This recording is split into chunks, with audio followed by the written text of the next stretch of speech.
सस्ते वाले दाल मसाले स्वाद हुआ बेकार। MDH की हल्दी मिर्ची धनिया करे कमाल। ये रंग दे, ये खुशबू दे, ये तीखा, ये कम पड़े। क्या निराला MDH मसाला। और आइए अब बात करते हैं राजनीतिक सत्ता की। राजनीतिक सत्ता की खबरों में बात बिहार की। बिहार की खबरें राजनीतिक सत्ता में काफ़ी ट्रेंडिंग हैं और राजनीतिक सर्कल में काफ़ी स्पेस भी ले रही हैं।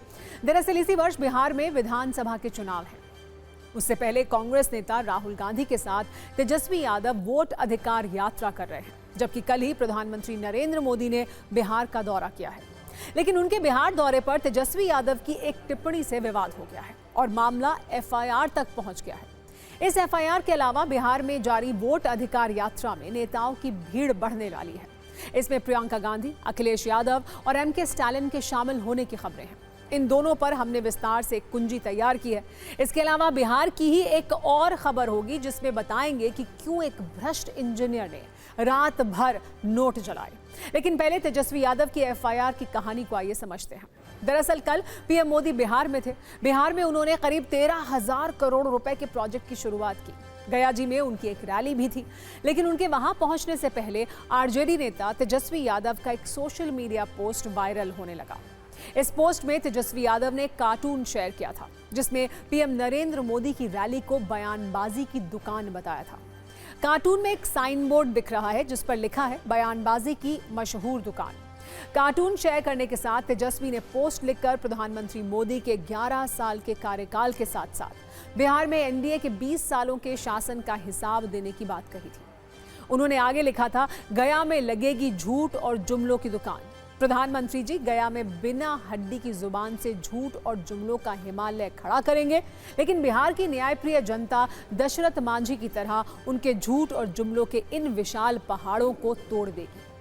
तेजस्वी यादव के इसी पोस्ट पर देश के कई राज्यों में उनके खिलाफ FIR दर्ज की गई है। महाराष्ट्र के गढ़चिरौली से बीजेपी विधायक मिलिंद रामजी नरोटे की शिकायत पर तेजस्वी यादव के खिलाफ FIR दर्ज हुई है।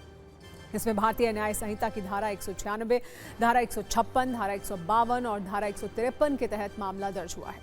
इसके अलावा यूपी के शाहजहांपुर में भी तेजस्वी यादव के पोस्ट से नाराज बीजेपी नेता शिल्पी गुप्ता ने पुलिस से शिकायत की है, जिसके बाद यहां भी तेजस्वी यादव पर 197(1)(a), 153(2) के तहत केस दर्ज किया गया है।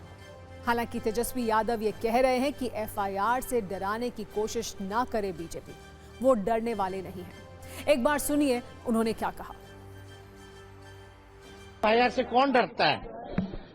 अब बताओ, जुमला बोलना भी अपराध हो गया है। जिन लोगों ने किया है वो लोग जाने, सच बोलने से ये लोग घबराते हैं। FIR से कौन डरता है?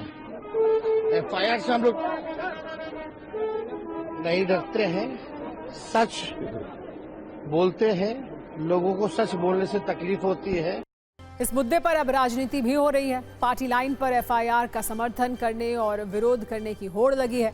बीजेपी कह रही है कि संवैधानिक पद पर बैठे व्यक्ति का अपमान करना गलत है, जबकि विपक्षी दल ये कह रहे हैं कि वो FIR से डरने वाले नहीं हैं। बयानों की एक रील देखिए, फिर आपको इस खबर का एक दूसरा एंगल भी बताएंगे।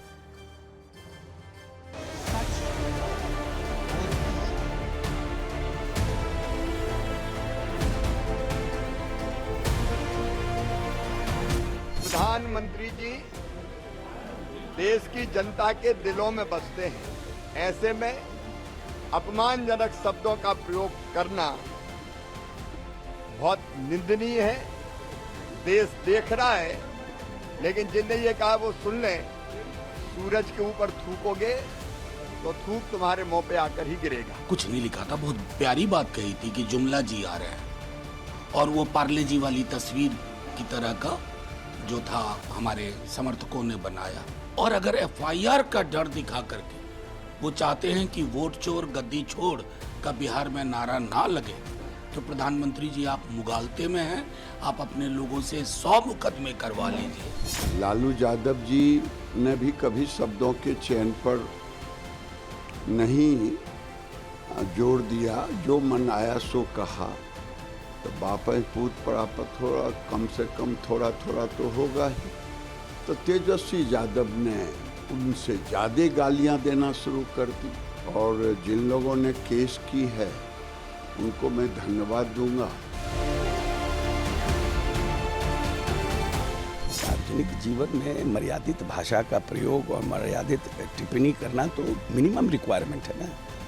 आप इस तरह की भाषा का प्रयोग करिएगा कि हम पिंडदान करने गए हैं। एफआईआर तो कानूनी प्रक्रिया के तहत किसी के ऊपर होता है, हुआ है तो उसको तो उसका सामना वही करेगा। अब इस खबर को दूसरे एंगल से देखिए।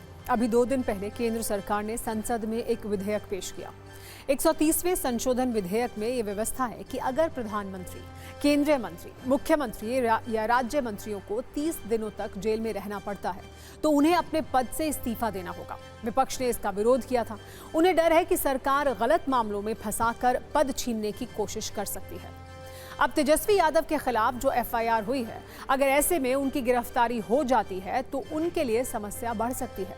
ऐसा इसलिए क्योंकि महाराष्ट्र के गढ़चिरौली में तेजस्वी यादव पर धारा 196(1)(a) के तहत मामला दर्ज हुआ है, जिसमें राज्य की एकता, अखंडता या संप्रभुता भंग करने का मामला बनता है। इसमें सजा के तौर पर 7 वर्ष तक कारावास और जुर्माना हो सकता है। अब अगर धारा 196(1)(a) के तहत तेजस्वी यादव को गिरफ्तार किया जाता है और इस दौरान वो किसी संवैधानिक पद पर रहते हैं तो 30 दिनों तक उन्हें अगर जमानत नहीं मिलती है, वो जेल में रहते हैं, तो उन्हें पद छोड़ना पड़ेगा। विपक्ष इस कानून और कानून के बाद ऐसी एफआईआर को इसी एंगल से देख रहा है। बिहार की खबरों में थोड़ा और आगे बढ़ते हैं। वोट अधिकार यात्रा में क्या हो रहा है ये समझते हैं। राहुल गांधी ने 17 अगस्त को बिहार के सासाराम से इस यात्रा की शुरुआत की थी। इस यात्रा को 7 दिन हो चुके हैं और ये धीरे धीरे चर्चा इसकी बढ़ती जा रही है। आने वाले दिन में इसमें कई बड़े नेता शामिल होने वाले हैं, जिसमें प्रियंका गांधी, अखिलेश यादव, एमके स्टालिन समेत कई राज्यों के सीएम प्रमुख होंगे। आज राहुल गांधी की वोट अधिकार यात्रा कटिहार पहुंची। यहां उन्होंने मखाना उपजाने वाले किसानों से मुलाकात की और कई मुद्दों पर चर्चा की। इस मुलाकात के बाद राहुल गांधी ने कहा कि बिहार दुनिया का 90% मखाना उगाता है, मगर दिन रात धूप पानी में मेहनत करने वाले किसान मजदूर मुनाफे का 1% भी नहीं कमाते हैं। बड़े शहरों में 1000 से 2000 रुपए किलो बिकता है, मगर इन मेहनत कशों के पूरे उद्योग की नींव को नाम मात्र का दाम मिलता है।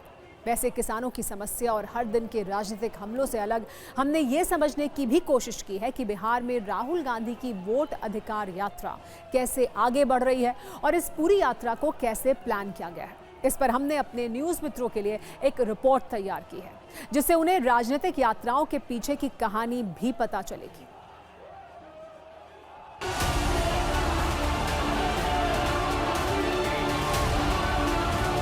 पूरी यात्रा के दौरान राहुल और तेजस्वी में एक नई तरह की केमिस्ट्री देखने को मिली है।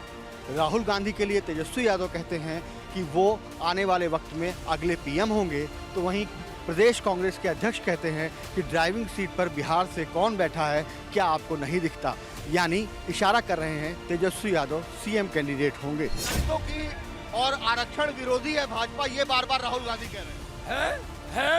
गरीब विरोधी है, दलित विरोधी है, ईबीसी विरोधी है। सही कह रहे हैं हमारे नेता।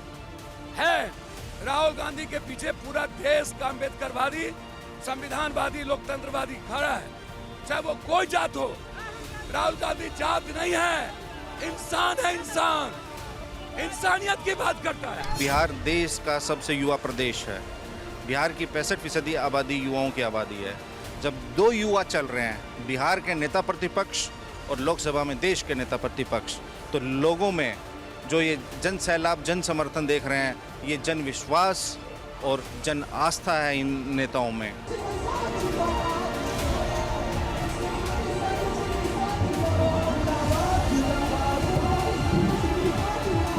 दो नेता जन संघर्ष को लीड कर रहे हों या 2 पार्टी जन संघर्ष को लीड कर रही हो और जनता का सहयोग हो, जन समर्थन हो, तो इस तरह का ट्विनिंग आपको देखने को मिलेगा। इस तरह की जो है स्वाभाविक जो है समझदारी और स्वाभाविक जो है एक आदान प्रदान और कार्यकर्ताओं और नेताओं के बीच में जो है एक एकता आपको दिखाई पड़ती है। तो मैं समझता हूँ ये जन संघर्षों की ताकत है, ये जन आंदोलनों की ताकत है। जब ये लोकतंत्र नहीं रहेगा और वोट का अधिकार ही खत्म हो जाएगा, तो हम लोग आपस में यदि सही केमिस्ट्री नहीं रखेंगे तो लड़ाई कौन लड़ेगा। आरजेडी और कांग्रेस के बीच जिस नई केमिस्ट्री की हम बात कर रहे हैं, उसकी तस्वीर ये सामने है।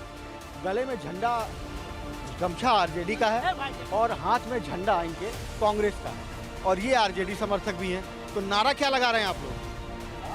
राहुल गांधी जिंदाबाद, तेजस्वी यादव जिंदाबाद, जिंदाबाद, राहुल गांधी जिंदाबाद। सस्ते वाले दाल मसाले स्वाद हुआ बेकार, MDH की हल्दी मिर्ची धनिया करे कमाल। ये रंग दे, ये खुशबू दे, ये तीखा, ये कम पड़े, क्या निराला MDH मसाला।